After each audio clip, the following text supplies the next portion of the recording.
हरे कृष्णा। एकादशी तिथि यानी परम भगवान श्री कृष्ण को अत्यंत प्रिय दिवस। इस दिन किया गया जप, तप, दान और उपवास मनुष्य को सहस्त्र गुना अधिक फल प्रदान करता है। मास में सिर्फ 2 दिन ऐसे अवसर आते हैं जिस दिन आप एकादशी व्रत का पालन करके परम भगवान श्री कृष्ण की भक्ति में तीव्रता से प्रगति कर सकते हैं। और ऐसी ही एक एकादशी है मार्गशीर्ष मास के कृष्ण पक्ष में आने वाली उत्पन्ना एकादशी। ये वही एकादशी तिथि है जिस दिन स्वयं एकादशी देवी समस्त जगत का कल्याण करने के लिए प्रकट हुई थी, और वो भी स्वयं भगवान श्री हरि के दिव्य शरीर विग्रह से। तो चलिए इसी परम पवित्र उत्पन्ना एकादशी के उपलक्ष्य में हम एक पौराणिक कथा का श्रवण करते हैं। इस कथा का वर्णन उस समय में आता है जब भगवान श्री कृष्ण अपने पिता नंद महाराज को दिव्य ज्ञान और उपदेश प्रदान कर रहे थे। उस समय नंद महाराज ने श्री कृष्ण से पूछा, हे प्रभु, कृपया आप मुझे केदार कन्या का चरित्र बताइए।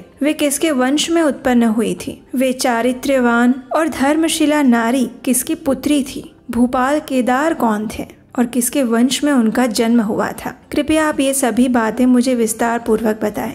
तब भगवान श्री कृष्ण ने कहा, हे पिताश्री, इस सृष्टि के आदि में ब्रह्मा के पुत्र स्वयंभू मनु का जन्म हुआ। उनकी पत्नी का नाम शतरूपा था, जो सभी स्त्रियों में धन्या और अत्यंत आदरणीय थी। इन दोनों पति पत्नी के पुत्र हुए उत्तानपाद और प्रियवत। उत्तानपाद का एक महान यशस्वी पुत्र हुआ जिसका नाम था ध्रुव। ध्रुव महाराज के पुत्र नंद सावर्णी हुए और नंद सावर्णी के पुत्र हुए केदार। राजा केदार अत्यंत विष्णु भक्त और 7 द्वीपों के अधिपति थे। उनकी रक्षा करने के लिए वे प्रतिदिन राज दरबार में सुंदर रूप से सजाई गई नवयुवान गायें, जिनके सींगों में सोना मढ़ा गया था, ऐसी गायों का वे प्रतिदिन दान किया करते थे। प्रातः काल से लेकर सायंकाल तक वे ब्राह्मणों को भोजन करवाते, दुखी और भिक्षुकों को यथोचित धन और दान देते और स्वयं भगवान श्री हरि की विष्णु भक्ति में परायण होकर अपने इंद्रियों को वश में करते हुए फल और मूल का ही आहार ग्रहण करते। सब कुछ भगवान श्री हरि को समर्पित करके दिन रात मेरा जप करते थे। उन्होंने एकादशी जैसे परम पवित्र व्रतों का दृढ़ता से पालन किया था और उनकी इस तपस्या और भक्ति के प्रभाव से स्वयं लक्ष्मी देवी अपनी कला से कामिनियों में श्रेष्ठ एक सुंदर कमल नयनी कन्या के रूप में उनके यज्ञ कुंड से प्रकट हुई। उनके शरीर पर अग्नि में तपाए हुए शुद्ध किए हुए वस्त्र पहने थे। रत्नों के आभूषणों से वे विभूषित थी और उन्होंने राजा से कहा, हे महाराज, मैं आपकी कन्या हूँ, कृपया मेरा स्वीकार कीजिए। स्वयं लक्ष्मी देवी को अपनी पुत्री रूप में प्राप्त करके राजा ने धन्यता का अनुभव किया। उन्होंने देवी लक्ष्मी की अच्छी तरह से पूजा अर्चना की और उसके बाद उस बालिका को अपनी पत्नी को सौंप दिया। कुछ समय बाद उस कन्या ने हर्ष पूर्वक अपने माता पिता से विनती की और उनकी आज्ञा लेकर भगवान श्री हरि को प्राप्त करने के लिए तपस्या करने हेतु यमुना तट पर स्थित रमणीय पुण्य वन में चली गई। और ये वृंदा का तपोवन था, इसलिए उसे वृंदावन नामक स्थान बताया गया है। उस स्थान पर उन्होंने तपस्या करने के बाद वरों में श्रेष्ठ यानी मुझे वर रूप से वरण किया और तब ब्रह्मा जी ने आकर उसे वरदान देते हुए कहा कि कुछ समय बाद आप श्री कृष्ण को प्राप्त कर लेंगी। उसके बाद ब्रह्मा जी ने उसकी परीक्षा लेने के लिए धर्मराज को एक सुंदर तरुण युवान ब्राह्मण के रूप में वहाँ भेजा। वहाँ जाकर धर्म ने कहा, हे मनोहरे, आप किसकी कन्या हैं? आपका नाम क्या है और यहाँ एकांत में क्या कर रही हैं? आप किसके लिए तपस्या कर रही हैं?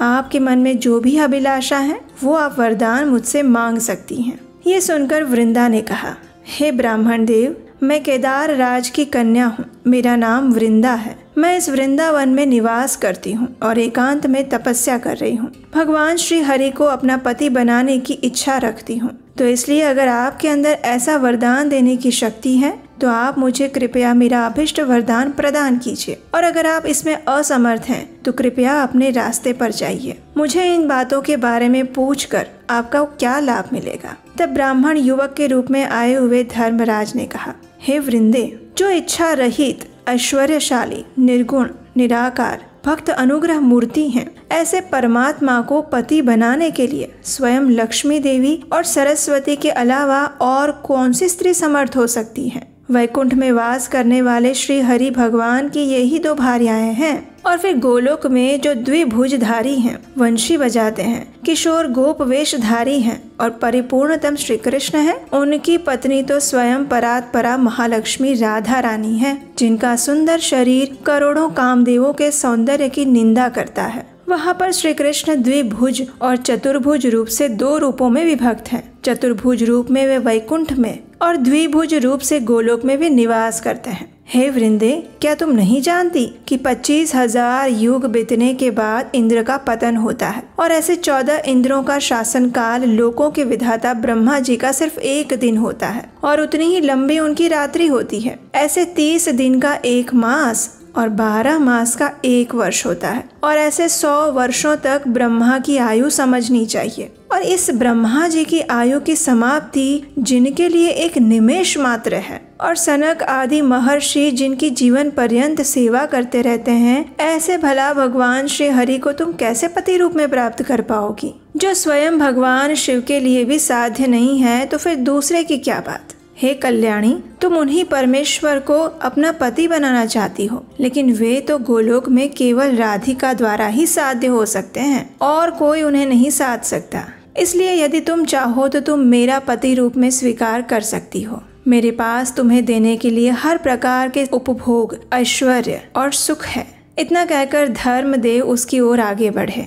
वो सिर्फ और सिर्फ वृंदा के सतीत्व की परीक्षा करना चाहते थे, लेकिन जब वृंदा ने उनकी ये चेष्टा देखी तो वो अत्यंत क्रोधित हो गई और फिर उसने हितकारक, सत्य, योग युक्त और यशस्कर इस प्रकार वचन कहे। वृंदा ने कहा, हे महाभाग, जरा ठहरिए, थोड़ा धैर्य धारण कीजिए। आप तो जातियों में श्रेष्ठ ब्राह्मण हैं और ब्राह्मणों का स्वभाव तो तपोमूलक, सत्यपरक और वेदव्रती होता है। वे धैर्यशाली भी होते हैं। पराई स्त्रियों के प्रति आकर्षित होना ये तो अधर्मियों का स्वभाव है। इसलिए हे ब्राह्मण, अधर्म से ही दुष्ट को अमंगल का दर्शन होता है। उसके बाद शत्रु पर विजय लाभ करता है और फिर वो समूल नष्ट हो जाता है। जो मनुष्य बलपूर्वक पतिव्रता स्त्रियों के साथ व्यभिचार करता है, वो मातृगामी कहलाता है और उसे तुरंत ही 100 ब्रह्म हत्या का पाप लग जाता है। और ये निश्चित है, जब तक सूर्य चंद्रमा की स्थिति है तब तक वो कुंभी पाक में यातना भुगतता है। यमदूत उसके मस्तक पर लोहे के डंडे से प्रहार करते रहते हैं। उसे खौलते हुए तेल में जलाया जाता है, लेकिन फिर भी उसकी सूक्ष्म देह से प्राण अलग नहीं हो पाते हैं। इसलिए धर्मात्मा पुरुष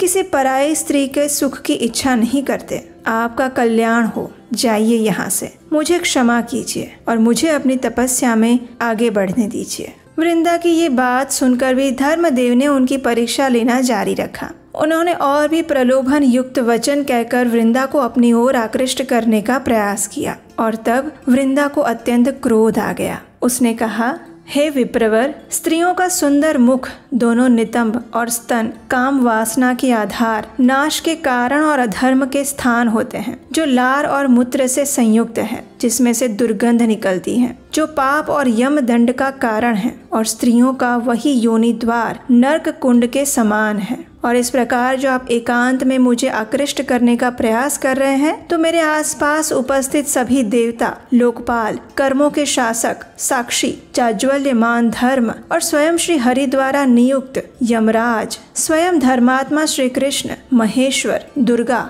बुद्धि, मन, ब्रह्मा, इंद्रिया और देवगण, ये सभी आपके इस कृत्य को देख रहे हैं। संपूर्ण प्राणियों में उनके कर्मों के साक्षी रूप से वे विद्यमान रहते हैं, इसलिए कोई भी स्थान गुप्त नहीं होता। तपस्या करते हुए मुझे 108 युग बीत गए हैं। अब ना तो मेरे पिता का गोत्र रह गया है और ना ही मेरे माता पिता हैं। परम भगवान श्री कृष्ण मेरी रक्षा करते हैं और उन्हीं के द्वारा स्थापित धर्म नित्य मेरी रक्षा में तत्पर है। सूर्य, चंद्रमा, पवन, अग्नि, ब्रह्मा, शंभु, भगवती दुर्गा, ये सभी सदैव मेरी देखभाल करते हैं। और अब जब तुमने अपनी सीमा को लांघ दिया है, तब मैं तुम्हें श्राप देती हूँ। हे दुराचारी, तुम्हारा नाश हो जाए, इसी क्षण तुम नष्ट हो जाओ। इस प्रकार धर्मदेव को श्राप देते हुए वृंदा आगे बोलने ही जा रही थी कि उसी समय स्वयं सूर्यदेव उपस्थित हो गए और उन्होंने उसे बीच में ही रोक लिया। और उसी क्षण ब्रह्मा जी, भगवान शिव, सूर्य नारायण और इंद्र आदि देवता भी वहां पर आ पहुंचे।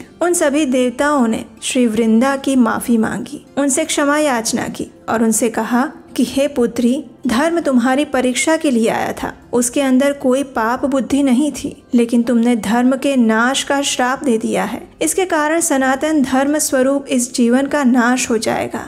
कृपया उसे जीवन दान पुनः प्रदान करो। सभी देवताओं को अपने समक्ष उपस्थित देखकर वृंदा ने कहा, हे देवतागण, मैं नहीं जानती थी कि ये ब्राह्मण वेशधारी धर्म स्वयं है और मेरी परीक्षा लेने के लिए आए हैं। आप मुझे क्षमा कर दीजिए, मैं अवश्य ही धर्म को जीवन दान प्रदान करूंगी। इतना कहकर वृंदा ने फिर से कहा, यदि मेरी तपस्या सत्य है, मेरा विष्णु पूजन सत्य है और उस पुण्य के प्रभाव से ये विप्रवर यहाँ शीघ्र ही दुख रहित हो जाए, यदि मुझ में सत्य वर्तमान है और मेरा व्रत सत्य और तप से शुद्ध है, तो उस पुण्य और सत्य के प्रभाव से ये ब्राह्मण जीवित हो जाए। इतना कहकर सती वृंदा ने धर्म को अपनी गोद में ले लिया और उसी क्षण धर्म की पत्नी मूर्ति, जो कि शोक से व्याकुल थी, वो उस स्थान पर आ पहुंची। उसने भगवान विष्णु को नतमस्तक होकर प्रणाम किया और रोते हुए कहने लगी, हे नाथ, आप तो करुणा के सागर हैं। हे दीनबंधो, मेरे पतिदेव को शीघ्र ही जीवित कर दीजिए,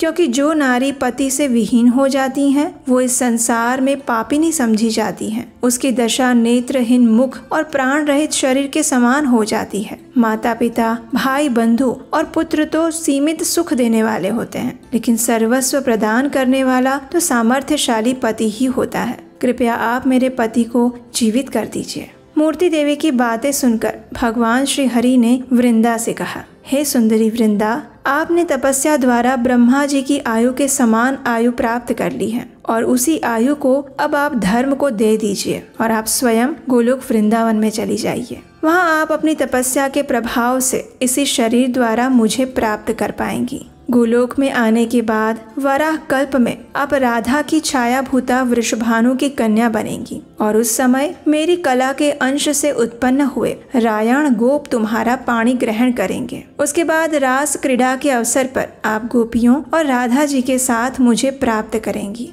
जब श्रीमती राधा श्रीदामा के श्राप से वृषभानु की कन्या बनकर प्रकट होंगी, उस समय वे ही वास्तविक राधा रहेंगी और आप उनकी छाया स्वरूपा होंगी। विवाह के समय वास्तविक राधा आपको प्रकट करके स्वयं अंतर्ध्यान हो जाएंगी और रायण गोप आप छाया को ही ग्रहण करेंगे। लेकिन गोकुल में और बाहर में सबको यही लगेगा कि राधा का विवाह रायण गोप के साथ हो रहा है। वास्तविक राधा के चरण कमल का दर्शन प्राप्त करना किसी के लिए संभव नहीं है। इस प्रकार भगवान विष्णु के वचनों को सुनकर सुंदरी वृंदा ने धर्म को अपनी आयु प्रदान कर दी और फिर धर्मदेव पुनः पूर्ण रूप से उठकर खड़े हो गए। उनके शरीर की कांति तपाए हुए सुवर्ण की भांति चमक रही थी। उस समय उन्होंने भगवान श्री विष्णु और श्री वृंदा को प्रणाम किया। तत्पश्चात वृंदा ने अपने अंतिम वचन कहे। श्री वृंदा ने कहा, हे देवगणों, मैंने एक बार श्राप दे दिया था, इसलिए उसका मिथ्या होना असंभव है। मैंने क्रोध के आवेश में जो 3 बार क्षयो भव यानी तुम्हारा नाश हो जाए ये वचन कहे थे, तो उसका फल अब ये होगा कि ये धर्म सतयुग में जैसे पहले परिपूर्ण था उसी प्रकार इस सतयुग में भी रहेगा। लेकिन त्रेता में इसके 3 पैर, द्वापर में 2 पैर और कलयुग में प्रथम अंश में ही वो 1 पैर पर रह जाएगा। कलयुग के शेष भाग में ये कला का षोडश अंश मात्र रह जाएगा और सतयुग आने पर फिर से परिपूर्ण हो जाएगा।